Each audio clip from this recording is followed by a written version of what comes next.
The lioness launched herself from the shadows with a roar that split the sky, her claws tearing into the elephant's thick hide.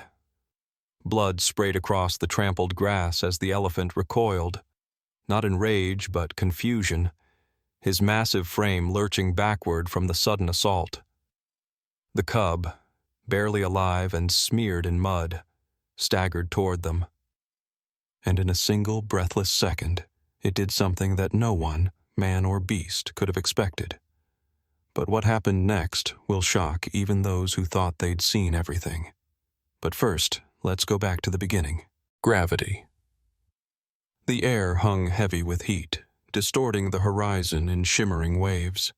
Cicadas screeched in the scrub, their endless rhythm slicing through the stillness.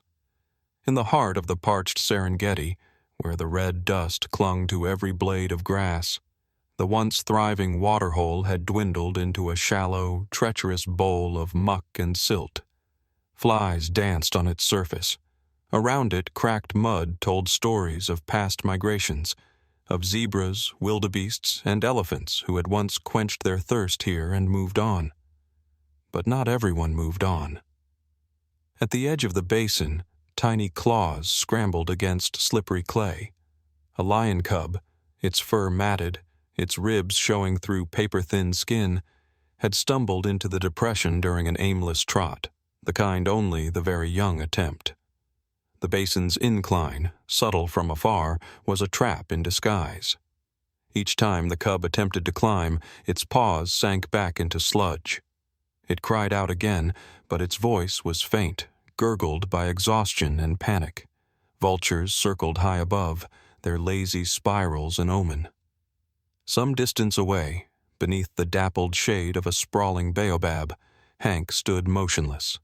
His tusks curved like ancient ivory swords, dulled by time, one chipped near the base, a relic from a long-forgotten fight. His ears twitched, not from flies, but from a sound he knew too well, a baby's scream. Not an elephant's, but close enough to send a jolt through his spine. Years ago, he'd seen his own calf drown. A flash flood, a steep gully. He had tried to save her. Too late. The memory still pulsed behind his eyes every time he neared water. Now that same ache erupted again, louder, sharper, commanding him to act. Without hesitation, Hank moved, not with the slow grace of a creature his size, but with urgency born of something deeper than instinct, grief weaponized into courage. Each step shook the earth. Guinea fowl darted into shrubs. A troop of baboons screamed and scattered. The cub, barely conscious, turned its head as the shadow of a giant fell over the basin. Hank lowered his trunk, probing the edge. Slowly, deliberately, he curled it beneath the cub's belly, lifting it like a porcelain artifact from the mud. Its paws dangled. It didn't resist. With delicate care, he placed it on a dry patch of grass. The cub lay still at first, then twitched, coughed, and whimpered, eyes blinking open. Hank didn't move. He stood watch, chest heaving, heart pounding. And somewhere, just beyond the veil of trees, eyes were watching too, eyes filled not with gratitude, but with fury. One moment, Hank stood over the trembling cub like a silent guardian, blood still rushing in his ears, heart thudding from the urgency of the rescue. The next, the bushes behind him exploded. From the brush, as if conjured from the very soil itself, Kira burst forth in a whirlwind of muscle, instinct, and sound. She wasn't silent. She screamed, a sound that shattered the sky, not a battle cry, not a roar of territory. This was the guttural, haunting cry of a mother whose soul had crossed into panic. And panic, in the animal kingdom, is the most dangerous emotion of all. Hank turned too slowly. Kira had already closed the distance with terrifying speed. Her tawny body, lean from hunger and motherhood, moved with a violent grace born not from training, but raw need. Her claws found flesh instantly. They sliced through the folds of Hank's side. thick, wrinkled skin parted like bark under a blade. Hot blood poured in thick red ropes. Hank reared back, trumpet-like cry erupting from his lungs. It was a sound few predators ever heard up close and lived to remember. But Kira didn't flinch, not even a stutter of hesitation.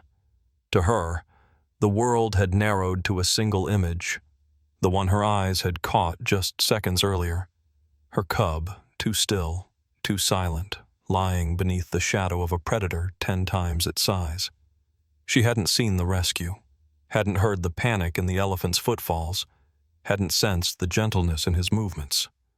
All she saw was size, dominance, and proximity to what mattered more than her own life. The cub. She landed, twisted midair, and turned immediately into a stalking crouch. Her claws were slick with blood, her ears pressed flat to her skull. Her tail lashed once, twice. Hank had retreated only 3 paces, more surprised than injured, his eyes scanning her not with rage, but with incomprehension. He had seen lions charge before.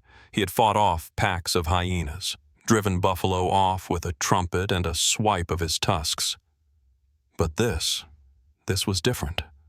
There was no warning, no bluff, no feint or display. Kira had come to kill. And not because she was cruel, because she was certain. She believed, with every fiber of her being, that she had arrived a second too late to stop a murder. That her only cub, her final chance at legacy after so much loss, had just been attacked by an elephant. That moment of mistaken judgment sealed everything. She circled now, growling, her shoulder blades rising and falling like twin ridges. Her nostrils flared. She didn't break eye contact. If Hank moved, she'd spring again. She wasn't thinking about consequence. She wasn't calculating odds. There was no strategy in her, just an overwhelming need to undo what she believed had just happened. The irony, of course, was unbearable. She had never been more wrong. But in that moment, truth didn't matter. Only survival and grief. The cub stirred behind her, whimpering softly, dragging itself toward her scent. Mud still clung to its flanks, and its legs were barely steady. But Kira didn't move to meet it, didn't even glance. Her body was frozen in the geometry of conflict, blocking the space between Hank and her offspring like a living barricade. She remembered everything. The flood 2 seasons ago that took her last litter. How she'd returned from hunting just minutes too late. How she'd found tiny prints in the mud, washed away into nothing. The cries she had heard from the trees, followed by silence. Her desperation as she searched for days. The stillness of the water, the betrayal of it. And now, it was happening again. Or so she believed. That trauma, stored in the depths of her bones, had rewired her instincts. She no longer saw elephants as neutral titans. To her, they were chaos in gray armor. They were the architects of ruin, large enough to crush, indifferent enough to not care, and this one had stood above her cub. Hank lowered his trunk slightly, a tentative gesture, not of submission, but of openness. A signal. But signals meant nothing here. He may as well have been speaking another language. Kira's growl deepened.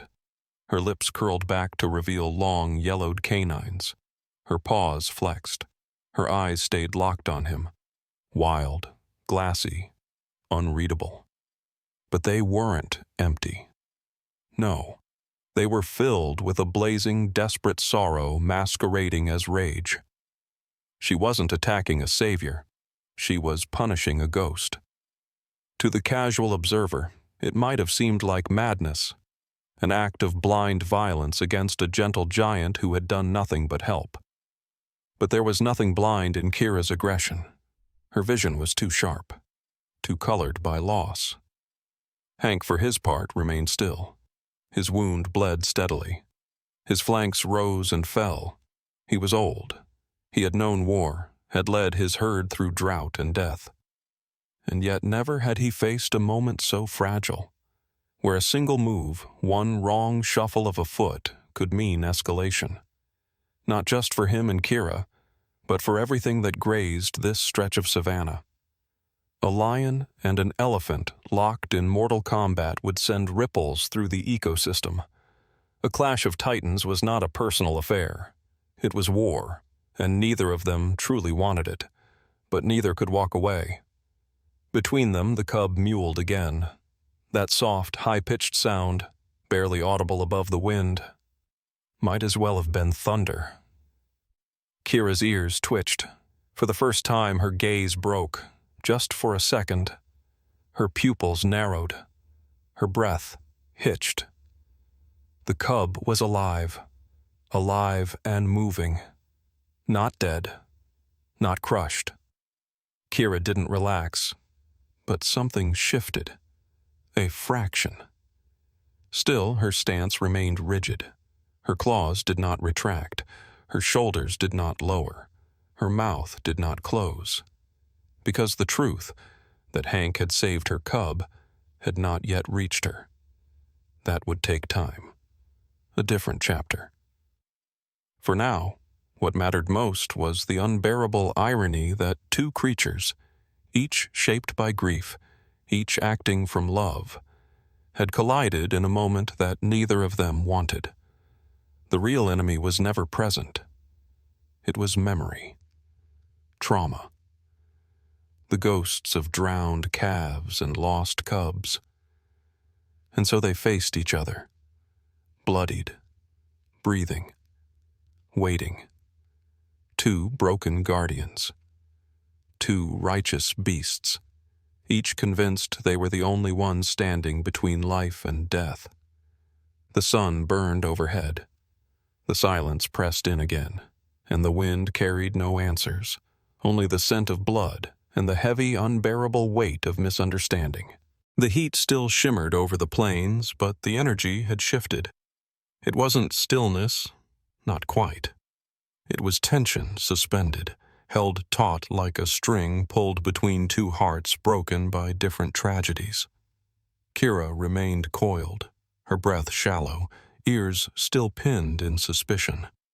But the charge in her body had dulled, like a storm running out of lightning. Her claws, though unsheathed, were no longer ready to strike, merely rooted in place. Her muscles twitched with the echo of instincts that had been screaming for blood only moments ago. But something was wrong. Not in the air, not in the elephant before her, but in herself, in the way the old pain had flared up again, hijacking her senses. She hadn't seen the full truth. She hadn't wanted to. When the mind bears scars too deep to heal, it stops looking for truth. It looks for patterns. It draws lines between past horrors and present moments, even if those lines are lies. And Kira's mind, once sharp and alert from seasons of hunting and mothering, was not what it had been before the stampede. She'd had 3 cubs last year, born during the rains, when the savanna bloomed with false promises. One had died early, taken by a leopard. The other 2 survived long enough to begin to play, to chase butterflies, to wrestle in the grass, to know the sound of her purring under the acacia trees. She'd left them only for minutes, drawn by the scent of a wounded antelope. That was all it took. The herd of elephants came through in a frenzy, panicked, driven by something unseen, thunderous and wild. She'd returned to find only flattened grass, bone fragments, silence. The silence had followed her since. Since that day, large shapes, gray ones, had become more than just rival predators. They were the embodiment of loss, of guilt, of helplessness, of a mother's failure written across the savanna in crushed paw prints. So now, even in the face of Hank's stillness, his refusal to attack, his bleeding side offered unguarded, her mind screamed danger. And still, something didn't add up. His posture, his eyes. They didn't speak the language of violence. They spoke of something else. And then, the cub moved. It pressed against her foreleg, mewling softly before limping forward, its tiny frame brushing against Hank's foot. Not in fear, not by accident, but in recognition. Trust. Kira blinked. Something inside her fractured. Not violently, but delicately, like frost melting under reluctant sunlight. She inhaled, slow and ragged. Her claws curled into the earth, anchoring her in this moment where instinct collided with reality. She didn't retreat, but she stepped back, emotionally, if not physically. She didn't forgive, but she stopped fighting. Without turning away, Kira eased her body to the ground, lowering herself into a seated crouch between Hank and the waterhole. Not to guard, not to threaten, just to remain. She didn't understand Hank. She didn't have to. What mattered was that the cub was alive, and for once, the story her instincts told had been wrong. And in that silent understanding, both lioness and elephant shared something neither had known in a long time. A moment without violence. A moment where survival meant not attack, but stillness. Where trauma did not win. Not enemy, not friend, just present. Dawn crept across the savannah in tones of ash and gold. The sky, bruised from the weight of the night, softened into pale orange light. It touched the cracked soil first, then the glinting water of the shallow basin, and finally the two great silhouettes standing still at its edge. One, broad and gray, massive and unmoving. The other, lean and poised, every sinew tensed in regal awareness. Hank and Kira. They didn't look at each other. They didn't need to. Something had shifted during the night, not in the rules of the wild, which remained as cruel and clear as ever, but in the narrow, flickering space between two broken creatures who had, against all reason, chosen not to finish what nature had written for them. The cub stirred first. It rose on unsteady legs from where it had slept in the hollow of a dry grass nest. The mud on its fur had dried and cracked. It blinked, stretched, then waddled clumsily toward the water. Neither adult moved. It passed beneath Hank's legs without fear, brushing against his ankle like it might its own mother. He didn't react, but his trunk gently swayed, as if swatting at a memory too fragile to touch. Then it turned and padded to Kira's side. She bent her head to nuzzle it, her breath warm and slow. Her tail flicked once, dismissing a fly, or maybe the tension. Her golden eyes scanned the brush just in time to catch movement. A shadow, low to the ground, slinking with practiced menace, emerged from the undergrowth.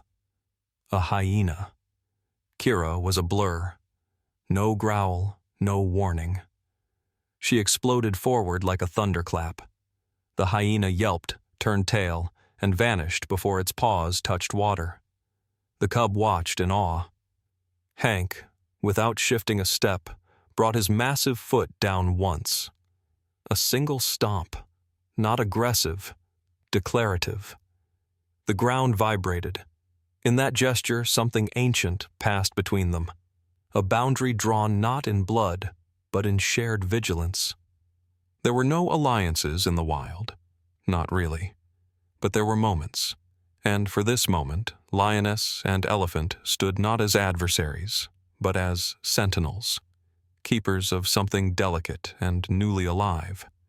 Justice, if it existed here at all, had not been achieved through dominance or vengeance. It had unfolded in layers, a misjudged act, a restraint against retaliation, a realization too painful to speak. What had begun in confusion and fury now rested in something more profound, mutual recognition. When the sun fully rose, the cub curled once more into the warm dust, this time between them. One massive gray leg, one tawny forelimb, ivory and gold. There were no words, no truce, no treaty. Only trust. That day would pass, like all days. Predators would return, rain would fall, drought would reclaim the basin again. But for now, for one impossibly beautiful morning, two survivors had bent the law of the wild, not through power, but through grace, and in doing so, had inverted the very shape of justice, not with blood, but with presence, not with victory, but with peace.